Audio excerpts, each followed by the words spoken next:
What I love about the way that any form of magic speaking works in this book is you're sort of like meeting it where it's at. The animals aren't suddenly speaking English. Like when she communicates to the geese and when she says like danger, she sort of like projects like predator. Like, she yells, bear! Yeah. And they're like, bear! Yeah.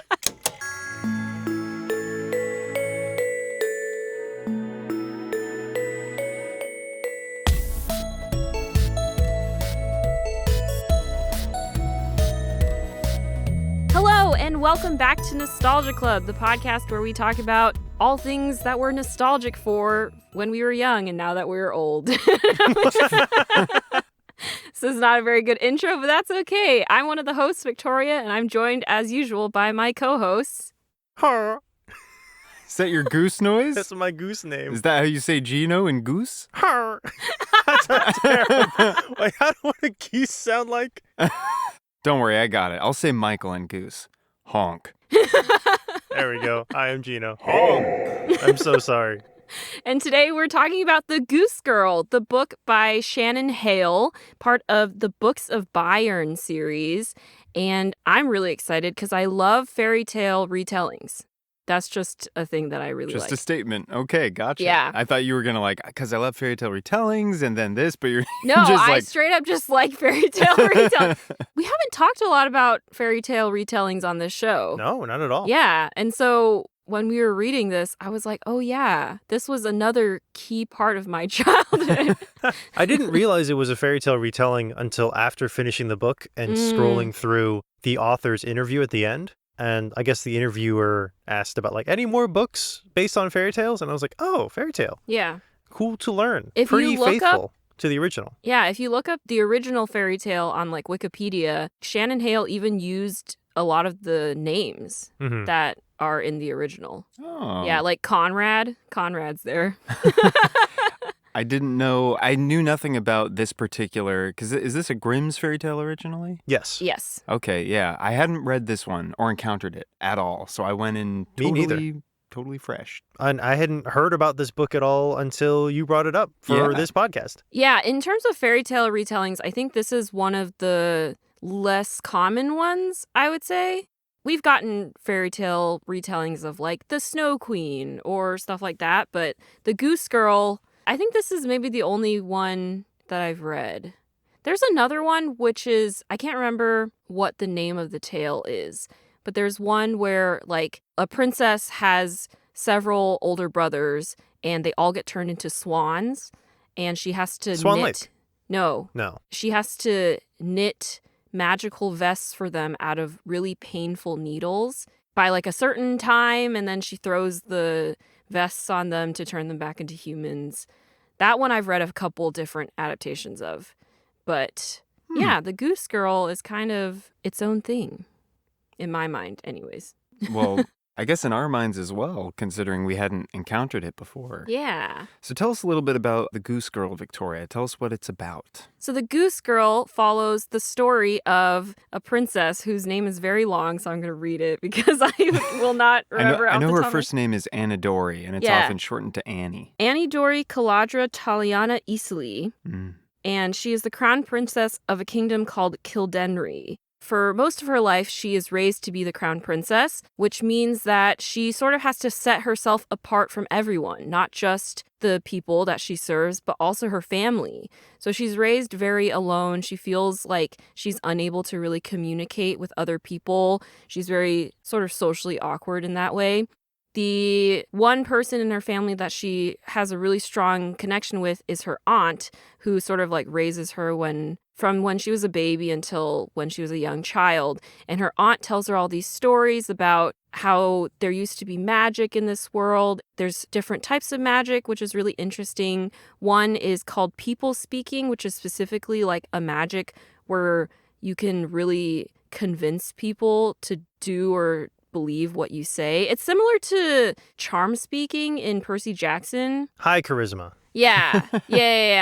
Her aunt says oh, a lot of leaders have the ability of people speaking because that's how you can form strong negotiations and lead the people well and stuff like that. So specifically Annie's mom has that ability. But that's sort of like the complete opposite of how Annie feels when she talks to people. But then there's also animal speaking, which I think the aunt has some animal speaking ability. So I was confused a little bit at the beginning where I thought the gift of animal speaking was like you can talk to all animals. But actually it's not. Like within animal speaking, like you still have to learn the individual languages of each animal. So Annie, she does have the ability to speak to her horse, Falada. I think that's how you pronounce the horse's name. Yeah, that sounds right. I don't know. In my brain, I was going Falada, but it doesn't. I always said Falada, so I guess Falada's that's fine. Anyways, that is like very specific where you have to be there when the horse is born and hear its name and speak its name back to it. And then you will always be able to communicate with that horse. But you can't communicate with other horses. So anytime Annie wants to like know what another horse is thinking, she asks Falada to talk to the horse. And then Falada kind of translates to her. And it's sort of like a game of telephone. Annie also knows how to speak the language of the swans. And later on, she sort of like picks up, she gets better at sort of like observing animals and learning their languages. Birds in particular, it seems. Birds, yeah. She's really more adept at speaking with birds, which helps because she later becomes the Goose Girl.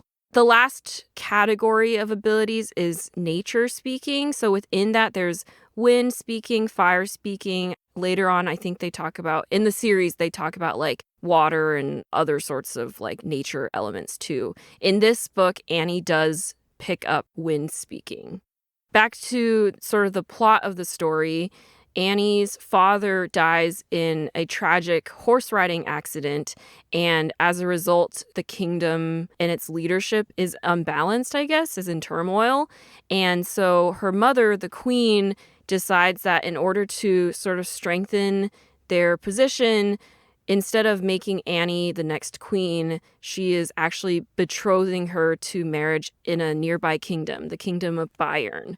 And so Annie goes from being the crown princess to just being a princess who has to leave her kingdom and everything she's ever known.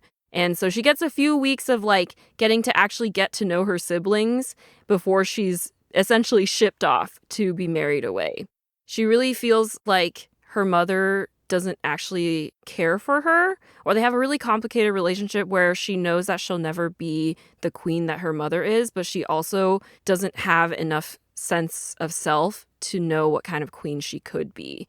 So she goes off to Bayern. It's a long journey. It's like 2 months, I think they say. Might even be like 3. 2 to 3 months. So it's like a significant amount of time you're traveling on horseback. Through the woods. Through the woods. Well, the forest. Yeah, it's like a giant capital forest. F forest. Yeah. Basically, like, Bayern is a much bigger kingdom and Kildenry is much smaller, but they're protected by invasion by this force. Like, if Bayern wanted to attack, it would take them 3 months to get there. But if they did intend to attack, Kildenry would be pretty quickly overwhelmed. So again, this is another reason why they sort of need this like marriage pact in order to prevent their closest neighbors from trying to attack them. I think also Bayern has been like cutting a pass through the mountains as well. That's like the other geographic barrier. Yeah. Which would so make they're it like, faster for them. Yeah. Yeah. Like basically like A highway. Yeah. We're building the 405. That's a little joke for you Californians. On this journey, Annie realizes that the people who have been entrusted to guard her are actually not very trustworthy. There's like half of them who are very loyal to the queen and to Kildenry, but then there's like another group of guards who are sort of like hired. One of them is particularly close to her lady-in-waiting, Celia? Yeah. Names. Selia. Yes. I kept going back and forth as I read. It turns out her suspicions are founded, and Celia helps sort of launch a mutiny. They kill most of the loyal guards. Annie has to run away. She loses her horse in the process, and she just runs into the forest.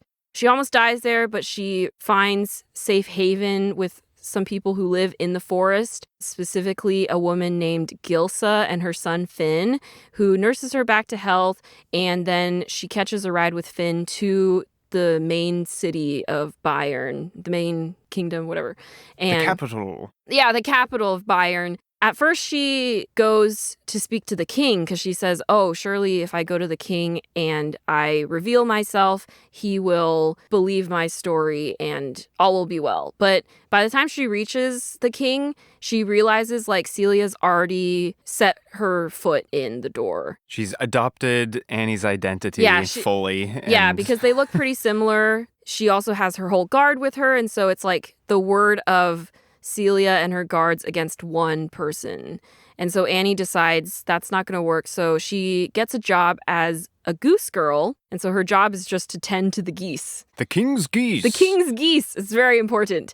And so she sort of stays there for a long time, just biding her time, trying to figure out what she should do. First, she decides, oh, I should try and get my horse back. But it turns out when she finds Falada, he's gone mad, partially due to the grief of losing her because he thinks that she's dead. And also it's implied that Celia and the guards like did something to sort of accelerate his madness. So by the time she meets him, he doesn't recognize her at all. She resigns herself to just staying as a goose girl. She gets to know the people of Bayern, specifically like the peasantry of Bayern, I think is really important. Yeah. Because, the forest people. Yeah, the forest born, which is like their whole thing is that because they're born in the forest, they aren't treated as true citizens of Bayern. And so when the boys grow up, they aren't allowed to like join the army or hold more important positions. They're sort of just confined to being the working class. It's like low working class, too. Yeah. Because you have like all these farmers that seem like they get the like citizen treatment. Yeah, specifically in this world, it's like in order to become a man, you are given like a javelin and a shield. And that means like you're one of them. But the forest-born, they don't get that. Just super provincial. Mm-hmm. And it's interesting the way they describe, like, the forest-born youth. Not all of them do this, but many will go into the city to seek work specifically as, like, some kind of labor force tending to livestock or whatever. Yeah. And are just, like, housed in, like, little temporary housing units, kind of. And then they just make what money they can until they're, like, too old to... Yeah. There's no way out of their situation. Yeah. All they can do is make money and send it to their families. But even out there, like their families aren't doing well. Like the money that they send isn't enough to really sustain their lifestyle. And so a lot of them also talk about eventually we might have to move our whole family to the city. But it's not like moving to the city would mean more opportunities for them. Again, like you'll only ever be like a second-class citizen. They also talk about how confining the city is compared to the freedom of the forest and all that. It's really interesting. But Annie, she befriends all these people. Her plan is basically just to make enough money to get a ride back home because she figures, well, there's nothing left for me here. I might as well just warn my mom about what's happening and then we can try and go from there.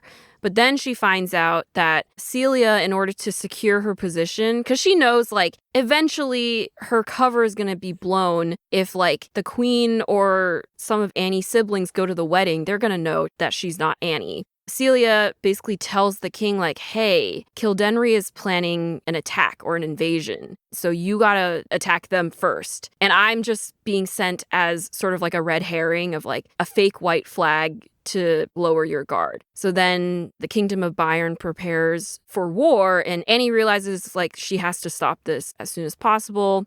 She gathers her forces.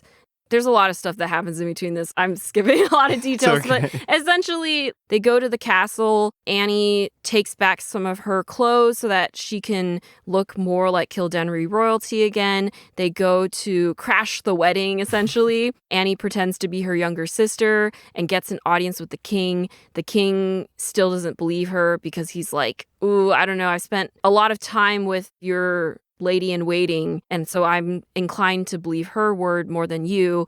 But his son, the prince, actually got to know Annie while she was a goose girl, and he pretended to be like the prince's guard, but he was actually the prince.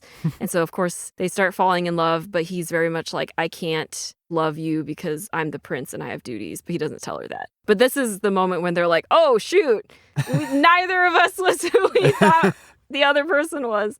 Then the king basically tells Celia, like, listen, we'll give you an hour to sort of like figure this out, and then maybe you can get this Goose Girl to confess, and then we'll be done with this business. So the king and the prince and everyone else, they leave. Celia and Annie, like, they basically, like, fight it out. They're going to try... Verbally, more yes. so. Well, I mean, verbally, but then, like... Celia's hired goons are roughing Annie up and being like, you're going to tell them that and you're Celia's the fake. boyfriend is like, I'm going to kill her. And then the king and the prince, like, burst out from behind a secret tapestry where they've been eavesdropping. And they're like, well, you basically just confessed to the whole thing. And there's a whole battle. And in the end, Annie wins. Hooray! With the help of airbending. Yes, because she gains the ability to wind speak, so she is able to sort of hold her own in the fight, too. The day is saved. Annie and Garrick, who's the prince, they have a really nice moment where he's kind of like, we didn't really get a fair shot at our relationship, but I also, like, want to respect your feelings. Like, you were brought to Bayern not by will, so I don't want to force you to marry me, but I do love you, and I would like to sort of make this relationship work. And she's like, I love you too. And it's very nice. And then that's the end of the first book. And you just hope that she'll make good legislative decisions. Yeah. And it's like one of those things where she's like, she actually, by halfway through the book, she really feels like, oh, I wouldn't mind being Queen of Bayern because I know these people now and I care for these people and I would like to make their lives better. Yeah. And she's like developed a greater sense of self and her own identity among them. I think this is very much a coming of age story because it really is about her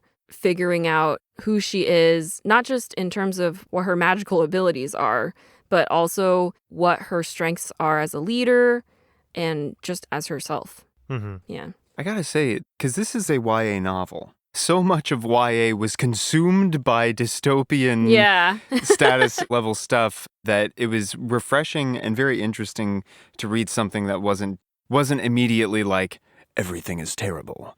Genetic experimentation, run wild. No, yeah, it's very positive. Yeah.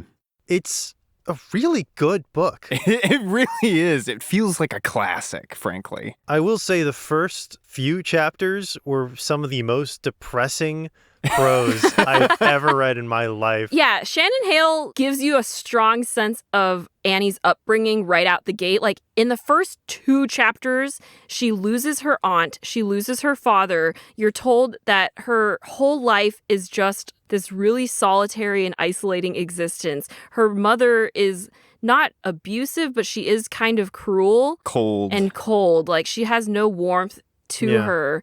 And you're just like, dang, this girl has no one. And then the only person she has is Celia. And then she betrays her. You can tell as the reader early on. And even the aunt says, like, that one has the gift of people speaking. Yeah. Look out for her. And we're like, all right. But you can tell, like, why Annie would trust her so much because everyone else in her life, she's got nothing. Yeah. She doesn't even have her siblings, you know? Like, she's not even allowed to be friends with them. For me, it wasn't just the facts of her life that were depressing. It was the fact that she was unable to interface socially with the people around her and the fact that they all seemed to reject her. It felt like the Annie we get in the first, like, maybe 10 chapters felt like a really powerful depiction of someone with, like, social anxiety or someone on, like, the autism spectrum. Like, someone who just, like, really wants to be a part of, like, a social group, but just can't interface with them, and they just reject her outright. Yeah. For seemingly, from her perspective, no reason. Yeah, part of it is because she's the crown princess, so already she's sort of, like, separated from everyone, but because there are rumors that she can speak to animals and she has this particular affinity to them, they don't trust that kind of magic. Yeah. It becomes like a spiral, like a self-fulfilling thing, because Annie already feels like she doesn't really know what to say. Yeah. And so these other factors don't help. And it just kind of compounds the problem until she's able to actually get away from the situation and be able to, like, make friends on her own terms with different people. And she has the confidence that these are her friends because they know her and not because they want something from her like Celia did. There's no pretense. Like, they're just like, you tend to the geese and you're one of us and we like you. And you tell good stories. Yeah. And sure, you're, like, vaguely magical, but it's to our benefit, so we're okay with that. Yeah, Conrad is the one. Conrad's, like, the goose boy who tends to the geese with her. And he, because he spends a lot of time with her, starts noticing, like, this girl is weird. She's, like, talking to her dead horse. Like, anytime I try to like spy on her, the wind pushes me away. And so he starts picking up on it, but he more so is jealous of her because he feels like she is so much better at being a goose girl than he ever was at tending to the geese himself. And he sort of like wants the attention of like, he's got nothing. He's like, I'm the goose boy, and now I'm like not even that. Yeah, his character arc was really interesting to me because sort of reading the back of the book, you sort of expect like, oh, this is going to be like a romantic subplot that's fueling this. And so you're kind of watching for like, which is the boy? Right? And so when Conrad appears, you're like, it wasn't Finn. Is Conrad the boy? And it becomes very clear quickly, oh no, Conrad's not the boy. And his sort of betrayal of her in the part 2, part 3. Unintended, but... Yeah. And how devastating it is and how bad he feels and how quickly he like completely 180. He's like, I've done a terrible thing. I'm throwing my entire life in line for this girl now to make up for my many sins. And you're like, okay, Conrad. I love Conrad at the end. Like, he's just so earnest that you can't help but really like him.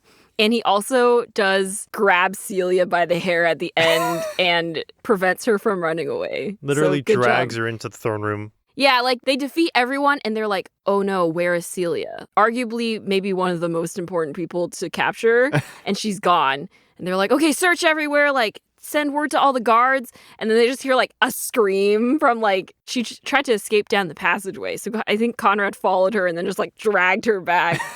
And he saves the day. Good job, Conrad. Good job, Conrad. One of my favorite things about this book, and we touched on it a little bit in your recap, the magic system is so well defined. Yeah. It's a very loose magic system. Like, oh, you can talk to animals, you can talk to nature, you can talk to people and have some level of influence or at the very least basic communication with that, force. But it's set up in a really subtle way. Not subtle as it, like they really hammer it in, like, oh, here's a story about magic. But the building of, how do I explain this? Brandon Sanderson has a rule. He has his whole like laws of magic, but he has a rule that your ability to affect the plot and make changes to the plot using your magic system is equal and relative to the reader's ability to understand the magic system. And the fact that we jump from I can talk to birds to I can airbend at the end and it makes perfect sense all the way through was brilliant. Yeah. Like when we got to the end and she was literally like pushing a soldier back with the force of the wind just by talking to it. Yeah. And I didn't question it for a second. I was like, this is one of the most elegantly built magic systems I've ever read. Yeah. And it's literally just talking to the wind. It's I great. forgot that she gains that ability. Because she talks about how her aunt says when she was born, there was a word on her lips, but she wasn't able to speak it. And so she spends the whole book, or most of the book, sort of searching for what that word was. And I was like, well, it must be sort of like a deeper level of animal speaking or something. It's goose. Yeah. Honk. But it turns out it's actually wind speaking is sort of maybe her more natural gift. And then animal speaking came from her exposure to it through her aunt and learning how to listen to the animals and feeling more comfortable speaking with animals than with people. I think it's also, they get more into this later in the books. And my recollection, I read all 4 books in the series when I was a kid, but I don't remember a lot of them. Like I mainly remember Enna burning just as a concept, but I don't remember anything that happens in it. Is that the second book? That's the second one, yeah. I think the general idea is a lot of people can learn the magic.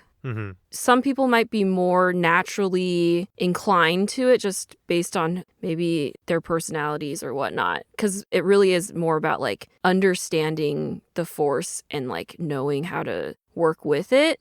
And so I forgot that like Annie could pick up multiple things. Like I thought it was like animals and that's it. And then I was like, oh, she's picking up wind now. And then I guess spoilers for other books, she learns fire in the next one. Oh, so Enna doesn't learn fire. Enna learns fire, but Annie also learns a little bit. Ah. Yeah. The Avatar rises. Yeah. I think what happens in Enna Burning, because I read a brief synopsis, is Annie, her wind speaking ability starts getting out of control.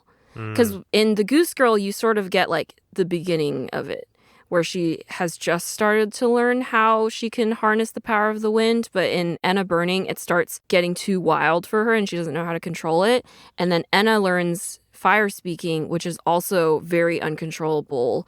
And they sort of like go on a journey together where they learn how to help each other control their elements. So like Annie's wind calms down Enna's fire, but Enna's fire also like helps Annie's wind in a way. The details, I really do want to reread the rest of the series now because I forgot how much I loved it. The prose is really lovely. Yeah. And It's amazing. the dialogue is nice, especially in the way that it is so often understated in a way. It feels selective with its word choice, and the words more often than ever not feel very natural coming out of people's mouths. There's shorthand for a lot of stuff. Yeah. Feels conversational. Yeah, it's very cozy reading too. Yeah. This feels like early cozy fantasy. If you just cut out the first few chapters and the last few chapters, the middle chunk is all very cozy fantasy. Yeah, that's true. I feel a little bit bad for saying this, but sometimes when we read books for Nostalgia Club, like I'm just reading it to like get through it in a way. Like I'm like reading really fast so that I can like analyze it for the show. But for the Goose Girl, I was like genuinely like so excited to just get into this story and live in this world for a little bit. I did find myself slowing down, even as I was trying to be like, okay, let me just burn through like 100 pages or something today. And I'm like, I find myself just slowing down and just reading like just the lovely descriptions of... Like there are going back some and lines reading that pages again. Shannon Hale writes where I would sit there and I would read it like 10 times because I was like, I need to like fully appreciate the weight of these words. I was listening to a podcast interview with her where I don't know if she was talking explicitly about the Goose Girl, but I think she was talking about the beginning of her process in writing fantasy. And it was interesting that, likewise, she does bring up this notion of, I'm paraphrasing, I don't remember it perfectly, but being able to describe almost, I guess, just the setting or set dressing, or just describe something in a way that feels beautiful and sounds beautiful. Being able to get fanciful with the description of something in a way that I think bleeds through in so many lines. Just the way that she's able to not necessarily personify, but deliver a kind of magic to her descriptions of how a day feels. You know, how this early winter day feels in particular. The way that the sun is in the sky at the given moment, or how the air feels, or the way that the sun's beams seem to reflect off of the soft meadow. And it's just like, it's just really nice. It's just really nice being there. I've also read a lot of other Shannon Hale books, and I loved all of them. I forgot how many of her books I had read. So I was like looking back, I was like, oh, dang. There's another one I think would be interesting for us to read. It's called Princess Academy or The Princess Academy, something. Princess Academy. And in that one, they do this thing called quarry speaking, which is where they use like the stones to like communicate long distances. And she specifically said like that book is, I think it's actually a trilogy, but that series is set in the same world as the Books of Bayern, but sort of a different time. I just think that's fun. That's cool. Yeah.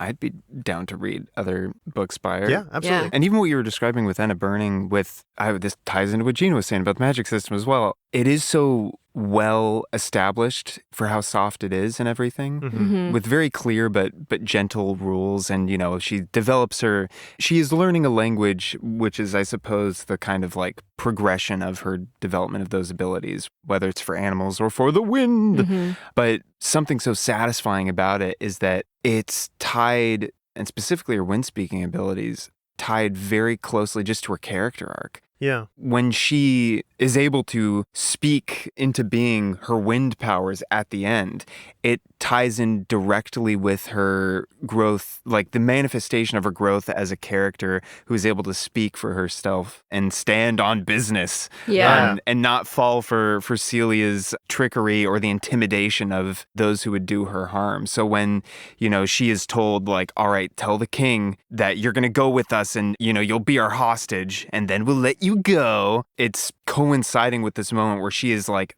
feeling the breeze and gathering it around herself. And when, Ungalad is Celia's right-hand man. Ungalad. Ungalad. Never heard a more villainous name in my life. Yeah, this guy sucks. And this is my guard, Ungalad. When Ungalad removes his hand from her mouth to be like, all right, tell the king you're going to comply. And she says, no, it's practical in the sense that she is actively denying his intimidation, but it's at that same moment that the literal breeze from her mouth gets directed with all of the wind into creating this windshield around her. And so it's this, cascade of character development and magical affinity that when you described Victoria and a burning, where it's like, okay, does the new fire speaking tie in thematically? And you talk about how Anna has difficulty controlling the fire, and then Annie has difficulty controlling the wind, and they're able to sort of like, their magical abilities are able to temper each other. It sounds like the same thing. It sounds like the same magic system coincides very smoothly and syncretically with their character development, which makes me go like, oh, I want to read that. I remember really enjoying Anna Burning. Like, I remember the feel of that book more than the Goose Girl. Ooh. I think it gets darker than this book gets and gets more into sort of like Anna's psychology, I guess, tied to her difficulties with controlling fire. Mm. And it's all very interesting. Because the Anna we get in this book is very straightforward, practical, and loyal. Yeah. There doesn't seem to be many character flaws in her. She's mostly there to prop up Annie. Mm-hmm. She's very upbeat. Yeah. Which very I guess sociable. Leaves a lot of room to create flaws without, disregarding the previous character. I think it makes sense also because even though Anna is one of Annie's really good friends, we also don't see too much of her. Mm-hmm. Like, they don't work together, so they don't see each other all the time. They really get like small moments where they're starting to build their friendship. And it's a very natural way of building a friendship too, where at first Annie is just like, okay, there's this girl named Anna and she seems pretty cool, but I don't know if I can trust her. And then over time, she's like, okay, Anna's the only person I can trust. Even then, after Annie almost gets exposed by Conrad, and Conrad's like, yeah, Anna, tell them, like, Annie's not one of us. And Annie's like, oh, shoot, she's going to do it. Like, she's going to do what he says. And then Anna's like, yeah, no, I'm still on your side. And so she wins Annie's trust even more in that moment. Mm-hmm. And yeah, I think getting more into her personal backstory and who she is as a character in the second book without discounting who she was in the first book is done well from my memory. Mm-hmm. Yeah, this book does a really great job of characterizing the working class. Because we spend most of our time with these animal handlers, I guess, is the best way I can think of to describe them. Yeah. And you just feel such a deep love for their culture and for their sense of community and for the kingdom as a whole, which the kingdom is not like a perfect place. But at the very beginning of the book, it feels so like mysterious and dangerous and possibly deadly. Yeah. And the more time we spend in it, the more we're like, I really want to be in this place. Yeah. At least for me. Shannon Hale just does such a great job of building a really complicated and nuanced world with culture and government and economy without saying any more than she needs to make it work, or at the very least to make it feel like it's working. Yeah. It's not high fantasy that has to explain how every single brick is forged from what river and who carries it and the problems with their silver production or whatever. Like, it's just like barely enough woven in with this like really beautiful, not poetic. I don't think the prose is poetic. I think it's free verse poetry, perhaps. Free verse poetry. Like, poetic makes it sound too like fancy or whatever. Gotcha. It's fairy tale-esque. It's storytelling-esque. It's like poetry, but without all the pomp. Well, yeah, I think what you're saying is it is poetic, but it's not needlessly frilly. Exactly. Yeah. Is effusive the word? It's not effusive. It's efficiently poetic. Like, it's just enough that you're like, oh, I understand the feel of everything. But it's not so much that you're like, okay, we get it, like, blah, blah, blah. Yeah. I also wanted to say, like, going back to what you said about Shannon Hale's portrayal of, like, the working class, one of my favorite things is when Annie gets to know them, she starts to recognize, like, I do understand why, like, Celia was frustrated if, like, her whole life is, like, being a lady in waiting. Celia. Yeah. We gotta talk about Celia. Yeah. Real quick, effusive is not the word. Oh. Oh, no. Effusive means, like, a lot of gratitude and thankfulness. Oh. Now, I would say sensational. It's not over sensational, the prose is. Yes. But sorry. No, it's okay. Let's talk Celia. Vocab. But Annie, when she first stumbles out of the forest into Gilsa's home, she sort of, like, is still in the mindset of like, I'm a princess. So she like sleeps in Gilsa's bed, and only afterwards does she realize like, wait, where did you sleep last night? Oh, they only got 2 beds. Yeah, Gilsa's like, I slept in the shed. And Annie's like, no, you can't do that. And then there's this really funny moment where, because she returns to Gilsa's home near the end of the book after another attempt on her life. And this time she finds one of her loyal guards who's also been staying with the Forestborn. And I was so happy to see Talon was I know, alive. that moment was so heartfelt because you just feel the sense of relief that she, like, both of them feel. Like, you can just imagine, like, he thinks he's failed his entire kingdom, lost the crown princess. She thinks she's lost everyone, and they find each other, and you're like, yes. It's great. He's been recovering in the woods, but also his, like, hair's grown out. Yeah. And it's like, I can see the thirst traps already.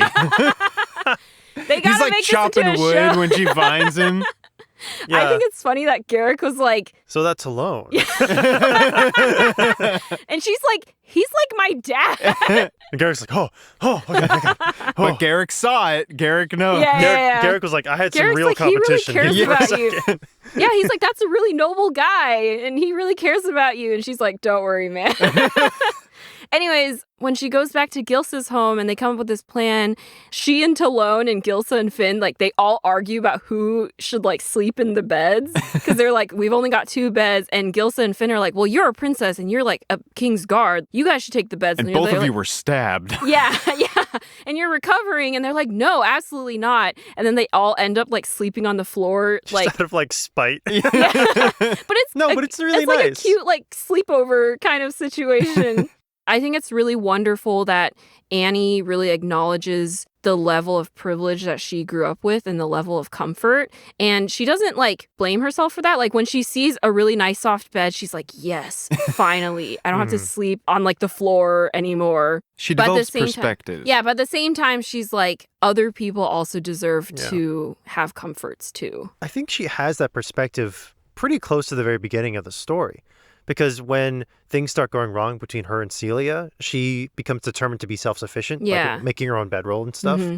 And then with Gilsa, like, she realizes her error right away. Yeah. It really helps to humanize and, like, make her really likable. Mm-hmm. Because, like, as, like, a spoiled princess, it's easy to be like, oh, like, you deserve this fate, you know, like, have the Celia perspective. But no, Annie proves herself immediately, time and time again, that, like, she's a kind person and she's a generous person. Yeah. And the only reason she hasn't been able to express those traits is because she's been locked in a box, Yeah. like, made to study, I don't know, sitting straight or whatever. Yeah.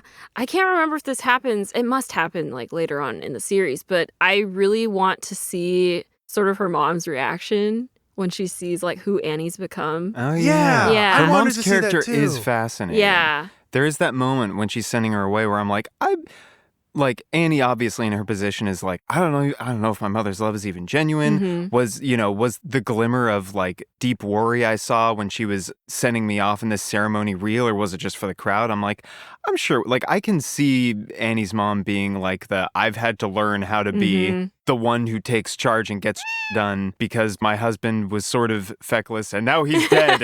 Yeah. And my daughter is not quite living up to what I want her to be. And I can see her still having that deep affection in her heart and being like, I'm giving you this, like, a hand towel, like a handkerchief. Handkerchief with 3 drops of my blood. Yeah, and, like, this belonged to my grandmother, and they revere their grandmothers in Kildenry. I could see that being authentic, but at the same time, you know, she is a cold person, so it would be very, like, fascinating to see. I think the thing that, or the line that solidified her character for me, and I'm going to read it because it, like, hit me. I was like, oh my gosh.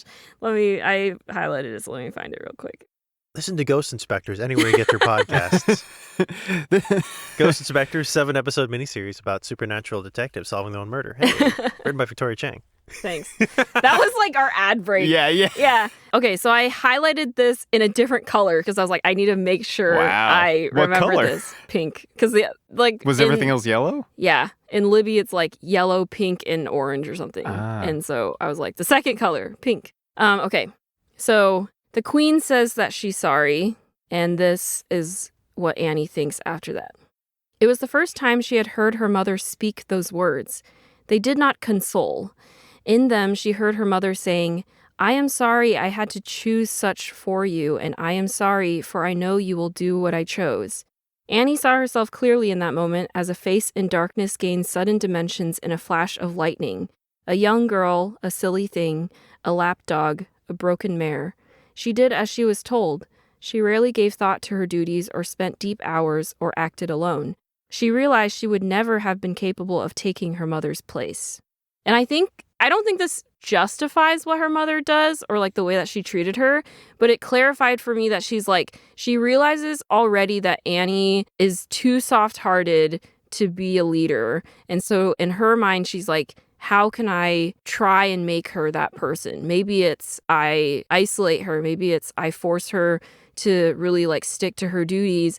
Either she will do well in those duties, or if she doesn't like them, she will sort of gain the self-assurance to like fight back against me. But because Annie never does that, she realizes you aren't ready to be queen. And I thought that was really interesting. Like, on one hand, the mom definitely is trying to make her into like a specific type of queen, but also specifically she's like, you don't have to be the queen that I want you to be, but you have to have the confidence to own that. Yeah. But because Annie doesn't, I mean, she's 16 at the beginning. Can't really expect that from a 16-year-old, but I sort of see the thought process of how she went about that. Yeah. Yeah. That was a very fascinating line, especially that I'm sorry that I'm doing this to you, and I'm sorry that I know that you'll comply. Yeah. Like, that duality is like, woof. Yeah, it's almost like, I'm sorry that this has to be a thing that I have to put you through, but at the same time, you're not fighting back enough for me to not do it. Yeah. It's like another way of saying, I'm sorry that you are the way that you are. Oh, yeah. Ooh. Yeah. Yeah. That's why, like, I literally was like, this is like chapter 2 or 3 of the book. There's a maturity to this writing that I'm like, I don't know. If we had even a shred of this in some more modern YA.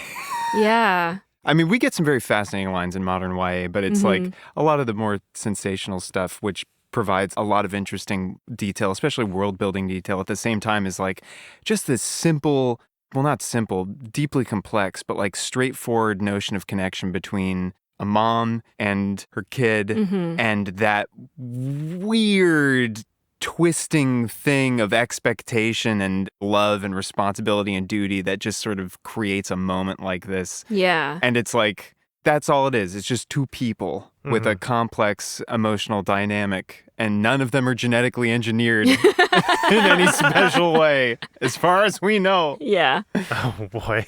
What a twist book 4 brings. It's all an experiment by the scientists. No! You said you wanted to talk about Celia while we're on the topic of character. Celia. Oh, man. In a word, class traitor. That's 2 words. In 2 words, class traitor. In 1 word, woof. Woof. Celia makes a lot of sense as a character. Yeah. Like, her motivation of, like, I am always subservient to you. I'm so close to being what you are. And yet, just by the factor of my birth, I can never achieve. I'm basically in a position with no room for promotion. Yeah. And I don't want to be your servant anymore. And so the best way I can think of taking your position is by literally killing you. Her big speech in the forest about like why she's doing it feels very revolutionary. Yeah. Literally in like causing a revolution. But then all of her actions afterwards are basically traitorous acts, not just literally to Annie, but to everything she stood for in the forest. Yeah. Because it's a very short-sighted plan at first. Like, oh, I'm going to take your place. We're going to ride into the capital. I'm going to pretend to be you, and then I'll marry the prince, and then I'll just have your power. But then she thinks, and the reader thinks, and we all think like, okay, but like the second an emissary arrives that knows Annie, it all just falls apart, right? Like, how long can you keep up the charade? And Celia goes, not that long, so let's kill thousands of people. Mostly, presumably, the people that I would have to worry about calling me out. Yeah. And so basically, not only betraying my kingdom, but also betraying all the ideals that I claim to stand for in enacting this coup. Because specifically, she says, why do you deserve to be a leader? Like, the leader should be someone who sort of is chosen by the people. And in her mind, she's like, all these guards that I've gathered, they want me as their queen. Yeah. So I deserve to be queen or princess more than you. But by the time she actually gets there, she no longer cares about the people. She's just more concerned about how she can have what she wants. Yeah. Yeah. But a brilliant thing that Shannon Hale does is that, not in a literal sense, but in a more of a figurative sense, this action that Celia takes sets a course of events that literally flips their positions, not just literally as in like Princess and the Pauper flips their positions, but Annie becomes a person chosen by the people. Yeah.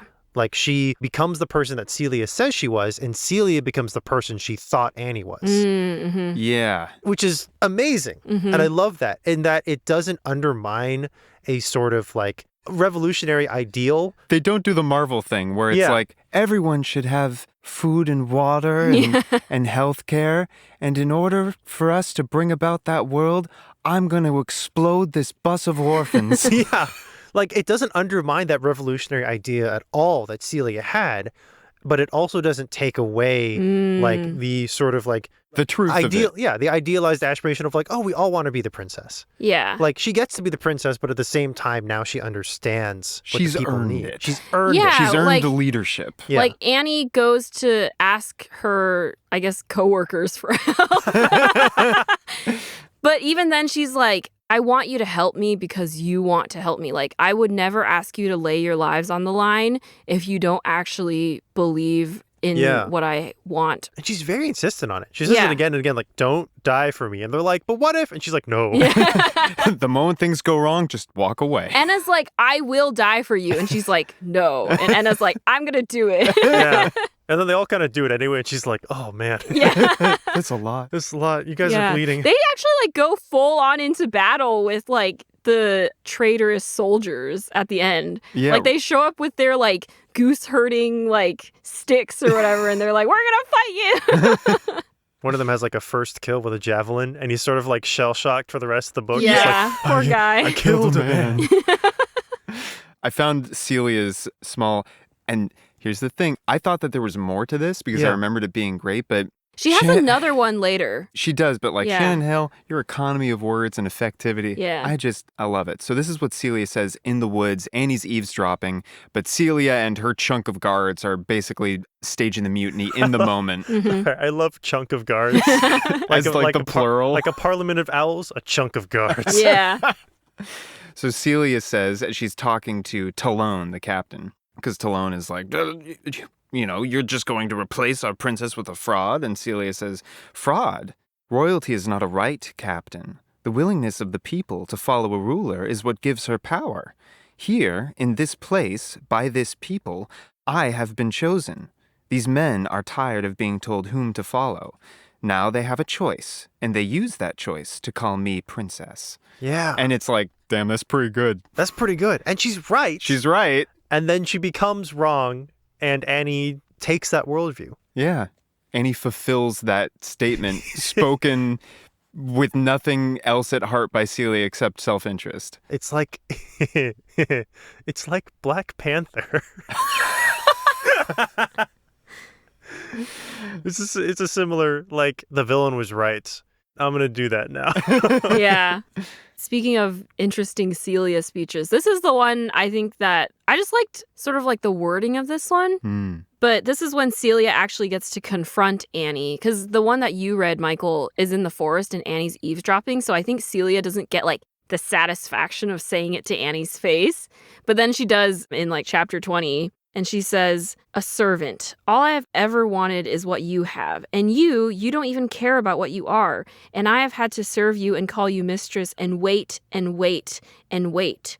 What a horrid title, lady in waiting. I have waited and waited until I thought my bones would crack and my muscles freeze and my mind shrivel like a raisin. And there you were with horses and tutors and gowns and servants. And all you did was hide in your room. And I was like, dang. She's You right. can feel you like... can feel the people speaking is the thing. Yeah. She's right, but she's also wrong. Yeah. She's taking a distinctly bad faith look at all of it. Yeah. You can feel her rage of like, even the title Lady in Waiting is an affront to her. Personal assistant, and I'm assisting you every day. For the rest Assisting of and my assisting life. Yeah. personally. Woof. At the end of because at the end of this book, when Annie confronts everyone, and the king is like trying to make up his mind, and he's like, He turns to Celia, who has been acting as the princess for a few months now, I think, and is like, what's the penalty for being a traitor? It's sort of like just kind of a mind game, word game kind of thing, because I think on the books, Annie even says, like, you would be banished first and foremost unless you did some real heinous stuff. But Celia's like, oh, I believe it's to be stripped naked and thrown in a barrel full of nails and dragged through the horse by 5 white mares. Yeah, that's what happens in the original fairy tale. Is the king asks the lady in waiting, what's the punishment for death in your kingdom? And it's meant to be the like punishment for or sorry. What's the punishment for dying? Well, we bring you back to life and tell you don't do that again. The punishment for treason, and it's meant to be like Annie knows that Celia is not doing this just because she wants it, but because she's cruel, and so she will choose the cruelest way for Annie to go, and that's what she says. And then the King Uno reverses. King's like, well, you said it was the penalty for treason, so I guess we gotta do it. And I was waiting for some update in the denouement with that. Yeah. Because there's a moment where Annie's like recovering and she's like thinking about Celia and she's like, but Celia's my friend. She shouldn't. Well, no, she's not my friend. So maybe it's a bucket of nails for her. And I was like waiting for some kind of update. And then the book ends. And I was like, I got to Google if Celia's like died. But apparently she maybe sticks around. She comes back in like the 4th book. Wow. She's like, I've been in this bucket of nails for 20 years. Because that'd be pretty insane if the book ended and it was like, and Celia was thrown into a barrel of nails. I'm like, jeez. But like Annie does repeatedly say like, they kill people here. Yeah. Annie, I think someone asks her like, do you think they'll really do that to her? And she's like, they hang people like from the walls. Yeah, Bayern is a very brutal militaristic state. Yeah. And yet it's like, we get to know it in a time of peace, which helps us like it more. Yeah, and we also specifically, like, we get to know the people, and even they aren't happy with the establishment. Like, they have their own, they call themselves, like, peacekeepers because the King's Guard won't actually, like, do anything about their people getting hurt by criminals or whatnot, so they got to protect their own, essentially. Community watch. Yeah. Yeah, but it's a military culture, and we see that bleed into their traditions of becoming a man, and also their way of dealing with punishment, big and small, which I think is really interesting. It is. And you even get that sort of veneration of it, like from the forest, the forest-born. The boys in particular, because that's the whole culture, like long for the day where they get the javelin and they get to like prove their manhood or whatever by dancing in a circle of javelins and maybe getting stabbed a few times because like that is the threshold that they've grown up knowing is like the threshold for acceptance, which is like from our perspective, filtered through Annie, it's like, gosh, that's kind of yikes. But for them, it's like, even on the outside of it, that's still like their barometer for what they should aspire to. Yeah, the whole like javelin dancing is meant to be like, oh, you do this so that you know that you won't run away in the face of battle. And so at the end, when Annie tells the king like, hey, so like my friends just went into battle, they deserve to have their own javelins. Like, my friend killed a man, and I think that definitely qualifies him. He's not okay. Yeah. They don't need to do this whole like song and dance thing. I think they should just get it. Yeah. Get it and go back and retire. No more war, please. I am interested because a lot of that part of the world building I forgot about, or maybe it went over my head when I was a kid a little bit more, but that's another reason why I want to reread the rest of the books, because I'm like curious how that carries over in the rest of this, because in the 2nd book we are going to actually see Annie in a position of power as like the princess. Government. Yeah. Laws. How do you handle? Also, fun fact is that in the later books, Annie is mostly referred to as Issy because that's her name that she goes by as the Goose Girl, which is a shortened version of her grandmother's name. So a lot of her friends continue calling her that because they're like, we met you as Issy, so we're just going to call you that. the people's name. Yeah, exactly. I think even her husband calls her that. That's sweet. Yeah, I think it's cute. Which is why, like, when I was reading the book, like, I remembered Issy as a name more than I remembered Annie. Yeah. So in general, when it comes to all kinds of media or books, especially like, I guess, maybe YA books, adult books can be the same, but I feel like you run into this more in YA. I don't know. But basically, a sort of hot take I have is like, I like animals. Who doesn't like animals? I like animals. I'm not the sort of person who can like see 50 human characters get mowed down in like a line of razor sharp blades and then be like, well, as long as the dog is okay, I won't feel bad. Like, I'll feel bad either way. Yeah. Like, a human character dies that I like and I feel bad. An animal character dies that I like, I also feel bad, but I don't like necessarily just the way that I'm wired.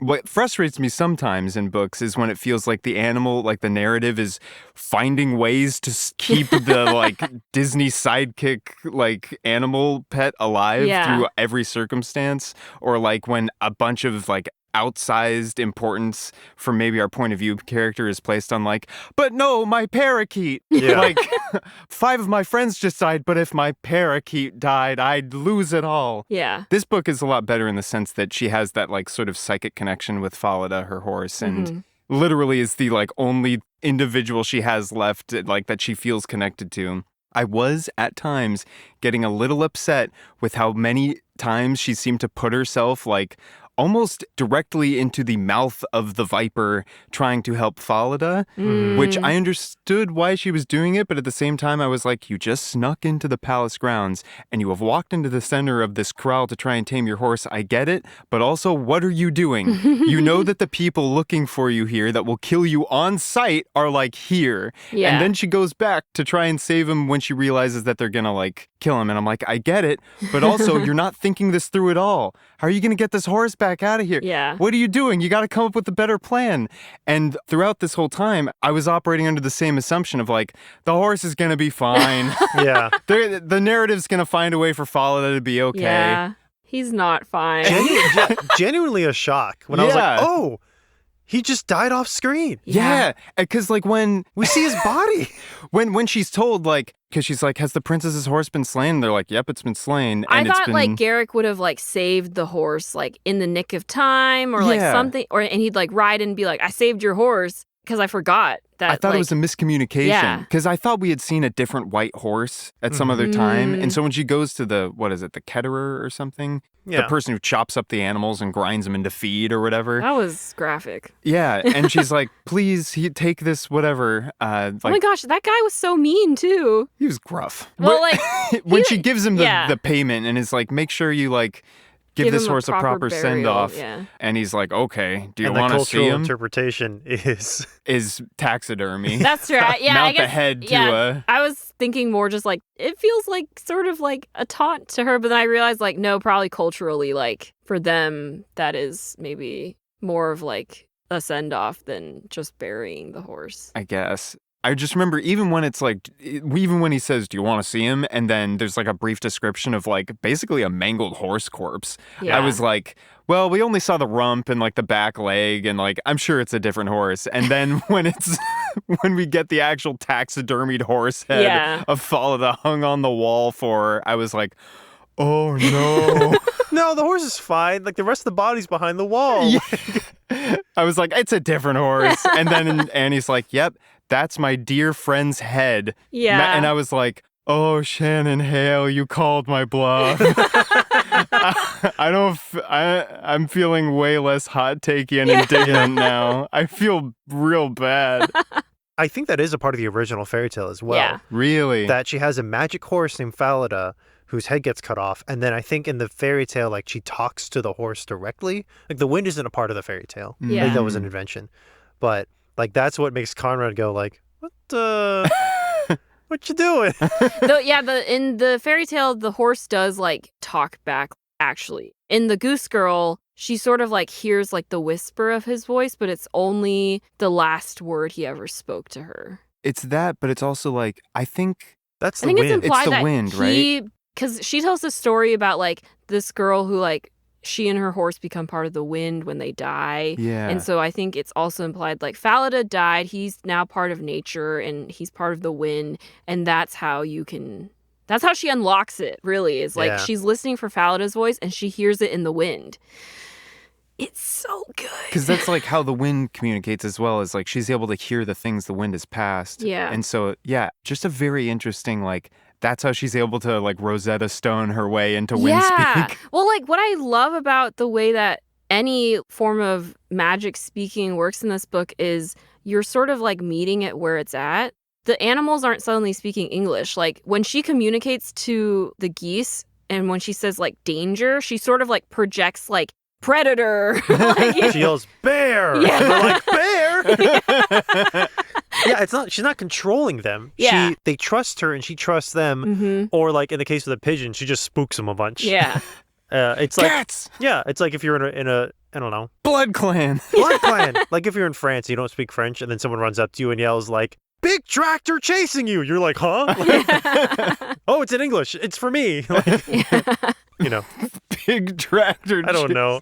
Yeah. I love that. You're just in the heart of Paris and some random person runs up and goes, big tractor chasing you. And you're like, what? Yeah. Why else would you say this to me? You'd be like, where? Why?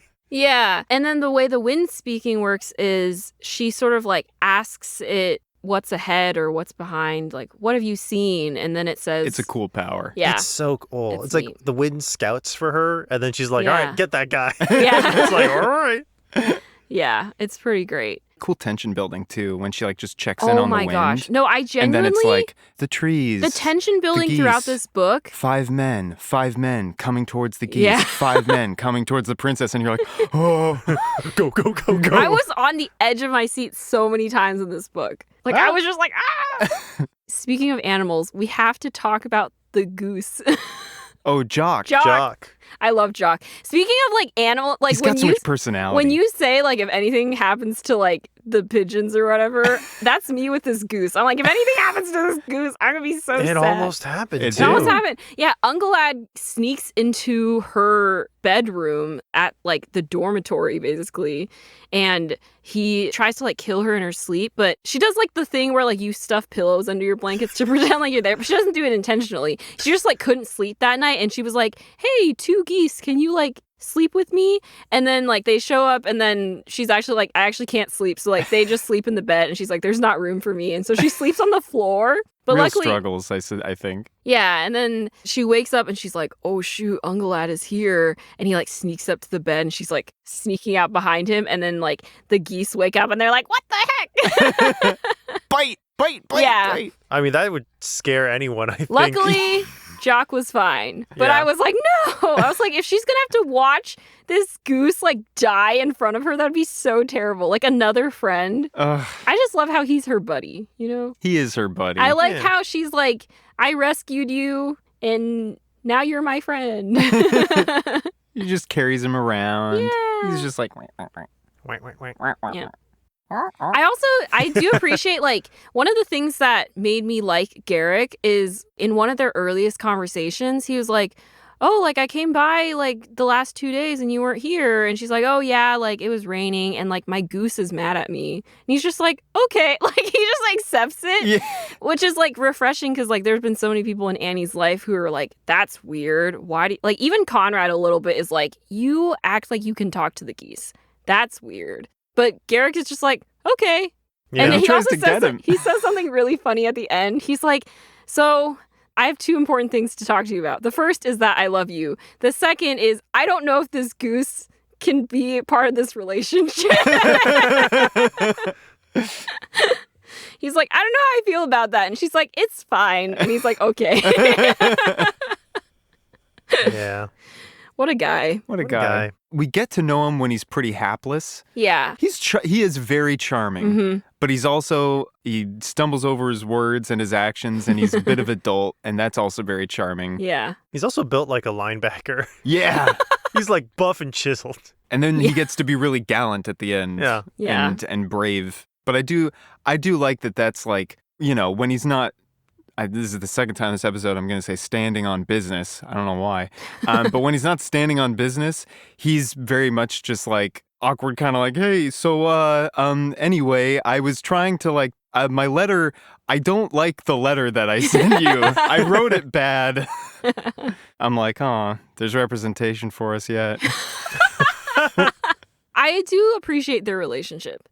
For a relationship that is like, for most of it, you guys were lying to each other.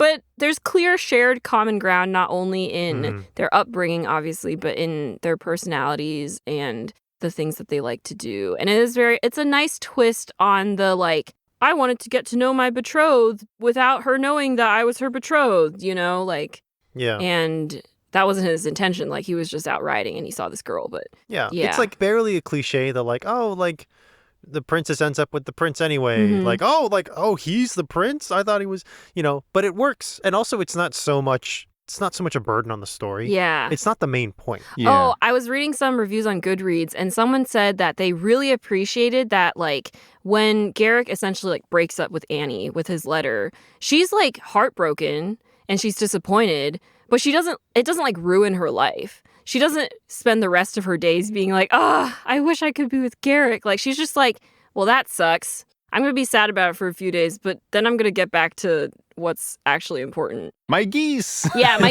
geese and trying to save my kingdom from total annihilation. And In that order. yeah. And I think that's also refreshing, especially, like, for it being, like, a YA book targeting teen girls. Although Shannon Hale has specifically said that she doesn't want her books to only be marketed towards girls. Like, she's like, books that are written, quote unquote, for boys get marketed to both boys and girls. So why can't my books also be like that? Exactly. But in terms of, like, the fairy tale genre, I think that is very refreshing. And I had another point and then I lost it. No, I need it. Something about Garrick. Oh, no. See, that's the problem. Of all the magic we could have, what we need is just memory speaking. We need our own memories to cooperate. Yeah. It Was it had about to be his related character? to Garrick. His character. Oh my gosh. Boo. I did it! Was it about his handsome face or his chiseled features? The fact Was that it- he keeps bringing her books to read. Yes. He brings her books. On the theme of learning words. Well, I mean, she knows how to read. I don't know. She's learning about, she's reading, like, the history of the kingdom and stuff. So she's subconsciously preparing to rule Yeah. even while Tending mostly, to geese. Yeah. mostly thinking about how am I going to get out of here. I lost it. It's fine. Overall, I just think I like the relationship. And I like that there's healthy communication between everyone involved. Yeah. Also, her relationship with Gilsa, Yeah. Like, kind of like I loved it. adopted mom. She's like, oh, this is like the love of a mother, which is like, it's kind of sad. But I love how at the end, Gilsa basically, like, returns, because, like, Annie's been saving up money for her trip home, but then she ends up staying with Gilsa for some time. So she's like, hey, I want to give you this money because, like, you've been taking care of me. And Gilsa's like, don't worry about it. You can pay me back when you're the queen.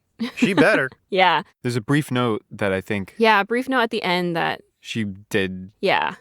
It's nice. It's very, like, all the characters that she introduces in this book are given their own sort of, like, happy ending too. Yeah. Unless they don't deserve it. Yeah.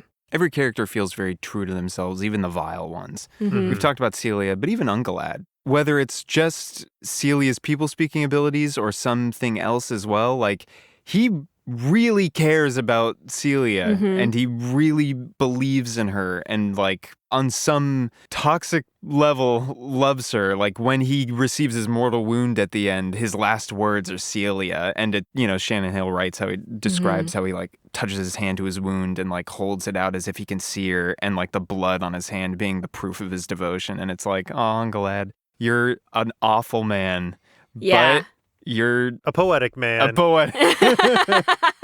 His whole thing is he's just, like, really in love with Celia, and he's definitely not happy that she's marrying the prince.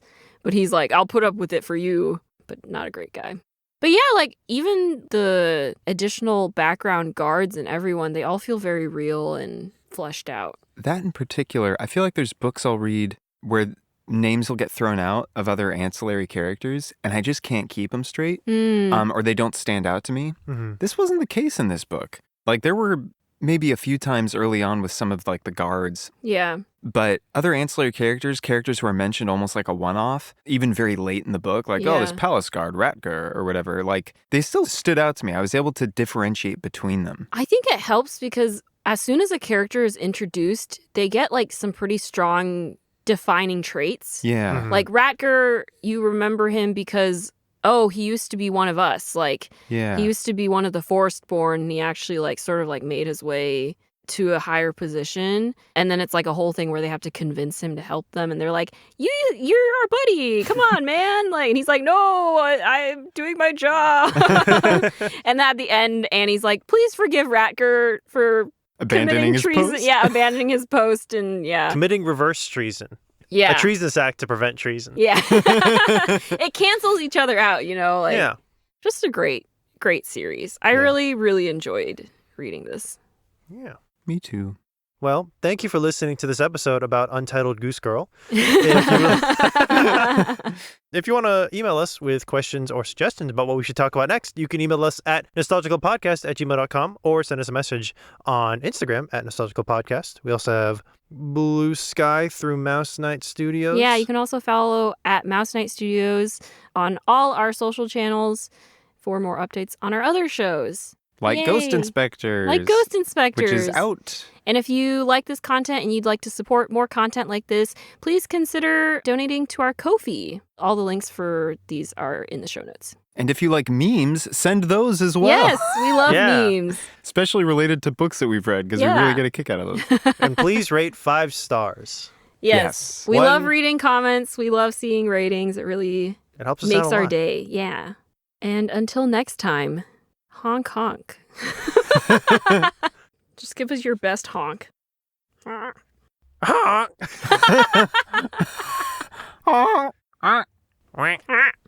Have you noticed people have started using the classic duck wank as a car horn replacement? Really?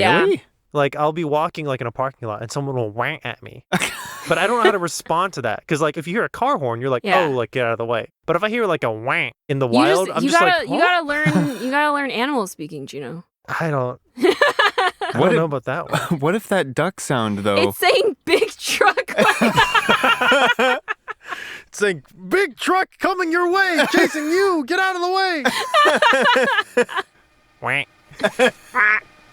It's all in the inflection.